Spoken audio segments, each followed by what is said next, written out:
12 ಗಂಟೆ ಆಯ್ತಾ ಬತ್ತು, ಇವಳು ಇಷ್ಟೊತ್ತಾರು ಬರ್ಲಿಲ್ವಲ್ಲ, ಎಲ್ಲೋಗಿದ್ದಾಳಪ್ಪ? ಬಂದ್ಲಾ? ಲೇ ಅಕ್ಸತ್ತೆ ದರಿದ್ರ ಮುಂಡೆ, ಎಷ್ಟೊತ್ತು ಮನೆಗೆ ಬರೋದು? ಎಷ್ಟನೇ ಟೈಮು? ನೀನ್ ಹುಡುಗಿ ಅನ್ನೋದು ನಿಂಗೆ ತಲೆಲಿ ಇದ್ದದೋ ಇಲ್ವೋ? ನೋಡಲಿ ಹೆಂಗ್ ಹೋಯ್ತಾವಳೆ ಹಣ್ಣು ತಿರ್ಸ್ಕೊಂಡು. ನಾನು ಮಾತಾಡ್ತಾನೆ ಇವನಿ ಇಲ್ಲಿ, ಒಂದ್ ಮರ್ಯಾದೆ ಬೇಡವನ್ನೇ ನಿನ್ಗೆ? ದರಿದ್ರ ಮುಂಡೆ, ಈ ಹಾಳಾದ ಬೆನ್ನೋವಿಂದ ನೆಮ್ಮದಿಯಾಗಿ ಮನಿಕೊಳ್ಳೋಣ ಅಂದ್ರೂ ನಂಗೆ ನಿದ್ದೆ ಬರಕಿಲ್ಲ. ಅಂತದ್ರಲ್ಲಿ 12 ಗಂಟೆಗೆ ಬಂದಿದ್ದೀನಿ ನೀನು. ಯಾವಾಗ ಮನಿಕೊಳ್ಳೋಣ ನಾನು? ಹೆಂಗ್ ನೋಡ್ತಾವಳೆ ನೋಡು ದರಿದ್ರ ಮುಂಡೆ. ಅಮ್ಮನ ಬಗ್ಗೆ ಒಂಚೂರಿ ಯೋಚನೆ ಇಲ್ಲ ಇವಳಿಗೆ. Congratulation brother. ಅಕ್ಸತೆ ಏನೇ ಇದು?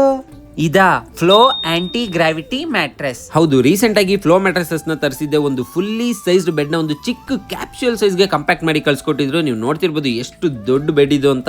ಅದ್ರ ಜೊತೆಗೆ ಇದರಲ್ಲಿ 3D ಏರ್ಪೋರ್ಟ್ ಟೆಕ್ನಾಲಜಿನ ಯೂಸ್ ಮಾಡಿದ್ದಾರೆ. ಇದು ಹೀಟ್ ನ ಅಬ್ಸರ್ವ್ ಮಾಡ್ಕೊಂಡು ಅದ್ರ ಸೈಡ್ಸ್ ಅಲ್ಲಿ ರಿಲೀಸ್ ಮಾಡುತ್ತೆ. ನಿಮ್ಗೆ 10 ಇಯರ್ ವ್ಯಾರಂಟಿ ಕೂಡ ಈ ಬೆಡ್ ಅಲ್ಲಿ ನಿಮ್ಗೆ ಸಿಗ್ತಾ ಇದೆ.